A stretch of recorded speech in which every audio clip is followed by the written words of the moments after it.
Hello. आज मैं आप लोगों के साथ एक छोटा सा वीडियो क्लिप लेकर उपस्थित हुआ हूँ। और सबसे पहले सभी लोगों को ईद मुबारक। आज मैं एक दो बातों पे थोड़ा सा डिस्कशन करूँगा। जैसे कि सबसे पहले ये कल जो टेस्ट हुआ था, उस टेस्ट में मैंने देखा कि बहुत कम बच्चे पार्टिसिपेट किए, जिसमें सिर्फ आई थिंक 32 स्टूडेंट्स पार्टिसिपेट किए। और इतने सारे बच्चे होते हुए भी इतना कम पार्टिसिपेशन हुआ है, तो इसका मतलब है कि कहीं ना कहीं आप लोग इसमें इंटरेस्ट नहीं दिखा रहे। तो सबसे पहले तो ये मैं चाहूँगा कि ये सिर्फ बनाया गया है व्यवस्था आप लोगों के बेनिफिट के लिए। अगर ये आपके लिए आप इसमें अगर बहुत ज़्यादा इंटरेस्ट नहीं दिखाएंगे तो हम लोगों के जब बहुत ज़्यादा मेहनत करने का कोई मतलब नहीं रह जाता है। तो दूसरी चीज़ मैं बोलना चाहूँगा कि कल के टेस्ट में कोई एक बच्चा क्वेश्चन से उन्होंने पूछा था, तो उसमें वो क्वेश्चन से वो बता रहे थे कि मैंने उनको कॉल करने बोला था लेकिन शायद कॉल नहीं कर पाए, तो मैं सोचा वीडियो के थ्रू मैं सबको इंस्ट्रक्ट कर दूं। तो उन्होंने जो क्वेश्चन था कि डीएनए मॉलिक्यूल्स को सेपरेट करने का मोर इफ़ेक्टिव वे क्या है, उसमें जो था पहला चॉइस एगारोज जेल इलेक्ट्रोफोरेसिस था, दूसरा एसडीएस पेज था, तीसरा शायद पेज है, और चौथा जो है ऑल ऑफ द अबव है। कुछ बच्चों ये उसमें आंसर जो दिया हुआ है एगारोज जेल इलेक्ट्रोफोरेसिस दिया हुआ है। उनका कहना था कि सर पेज क्यों नहीं होगा। तो सबसे पहले मैं कॉन्सेप्ट क्लियर कर देना चाहता हूँ कि ऑब्वियस है कि अगर 100 बेस पेयर से नीचे का अगर काम कर रहे हैं, या अगर जीन क्लोनिंग है, सीक्वेंसिंग है, इस तरह का अगर बहुत ही सोफिस्टिकेटेड एक्सपेरिमेंट डीएनए बेस्ड कर रहे हैं, तो हमको वहाँ पे मूव करना होता है नेटिव पेज में, क्योंकि उसमें बहुत सारे जो एगारोज जेल इलेक्ट्रोफोरेसिस में इंडोस्मोसिस वगैरह का जो साइड इफ़ेक्ट्स है, वो साइड इफ़ेक्ट्स इसमें नहीं होता है। तो ऑब्वियस है कि डीएनए मॉलिक्यूल सेपरेशंस के लिए दोनों मेथड्स यूटिलाइज होते हैं, एगारोज जेल इलेक्ट्रोफोरेसिस भी और पेज भी। लेकिन कुछ लोग कंफ्यूज होते हैं कि पेज प्रोटीन्स के लिए होता है। पेज प्रोटीन्स के लिए तभी हो सकता है जब किसी पार्टिकुलर पॉलीपेप्टाइड्स पे यूनिफॉर्म चार्ज हो, जो कि प्रैक्टिकली नेचुरली संभव नहीं है।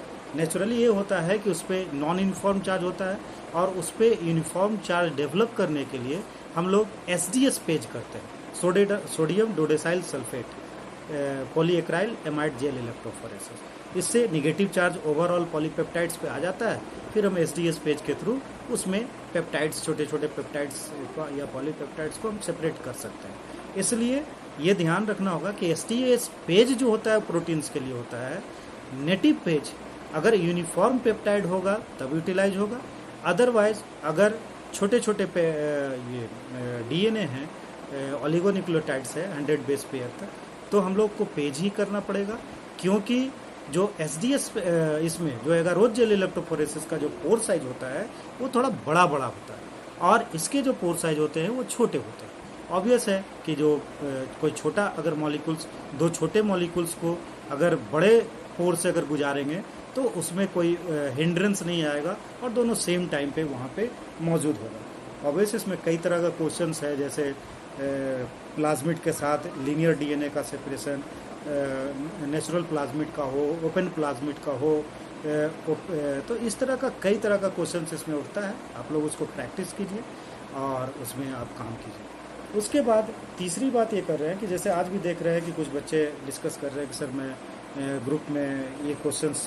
मैं डाल रहा हूँ तो ये और बच्चों के लिए भी बेनिफिशियल है। तो मैं उनसे ये कहना चाहता हूँ कि ऑब्वियस जैसे आप क्लास में जाते हैं, तो ऐसा मैं कभी नहीं कहा हूँ कि आपके क्वेश्चंस जो हैं वो किसी काम के नहीं।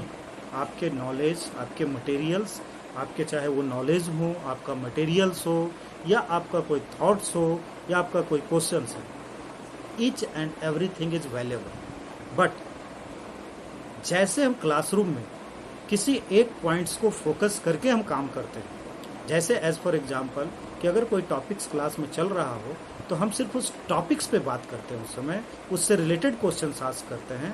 इससे क्या होता है, वो क्लास स्मूथली रन करता है। और अगर हम डेविएट कर जाएंगे तो क्या होता है कि क्लास डिस्टर्ब हो जाता है।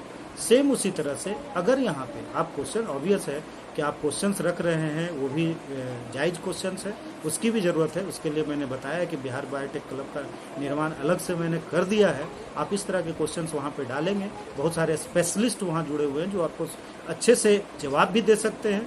दूसरी चीज़ ये है कि आप यहाँ पे क्वेश्चंस करते हैं, ऑब्वियस क्वेश्चन डाल दिया, चलो कोई बात नहीं, लेकिन आंसर अब सब लोग करना शुरू करेंगे। 250 से ऊपर लोग हैं, तो हर कोई का अपना पॉइंट ऑफ व्यू होगा, वहाँ पे हर कोई अपना पॉइंट ऑफ व्यू रखेगा, तो इतने ज़्यादा मैसेज हो जाएगा। और जब इंटरेस्टेड लोग उसको खोलेंगे तो 200-150 मैसेज देखकर उसको पास आउट कर देंगे, तो आपका कोई इंपॉर्टेंट क्वेश्चन भी रह जाता है या हम कुछ शेयर करते हैं वो भी पास आउट हो सकता है। तो इसलिए मैं सिर्फ कहता हूँ कि ये इसमें ज़्यादा से ज़्यादा चीज़ शेयर ना करें, तो इससे क्या होगा कि ये बना रहेगा। आप उसके लिए ग्रुप बना लें और उस ग्रुप के थ्रू आप शेयर करना उसमें शुरू करें, उसमें कोई दिक्कत नहीं है, आराम से आप डिस्कस करिए। हाँ, कोई पर्सनल उस तरह से प्रॉब्लम्स रहता है, आप पर्सनली किसी को जानते हैं या मेरे पास फॉरवर्ड करें, या सबसे अच्छा बीबीसी ग्रुप है, आप वहाँ पे रखिए, बहुत सारे स्पेशलिस्ट हैं, वो उसी के लिए वहाँ पे मैंने उन लोगों को वहाँ पे लाया है कि कोई भी हमारा जो फ्रेशर्स है अगर किसी तरह का क्वेरीज चाहता है तो वो कर सके। तो इस तरह से मैं सब लोगों को से अनुरोध करूंगा कि आप इस ग्रुप को जितने अच्छे से चला सके चलाइए, और अगर ये हम लोग अच्छे से कर लेते हैं तो शायद हम इस लॉकडाउन का ज़्यादा से ज़्यादा बेनिफिट्स उठा सकते हैं। और मटेरियल्स मैं एक एक करके मैं आपको दे ही रहा हूँ, आप उसको अच्छे से पढ़िए, और पढ़ने के बाद आपके पास जो प्रैक्टिस सेट कहीं से भी मिलता हो आप उसको बनाइए। और ये बहुत ज़रूरी होगा कि जितना आप प्रैक्टिस करेंगे उतना कन्फ्यूजन दूर होगा और उतना ही अच्छा आप आगे कर सकेंगे। धन्यवाद।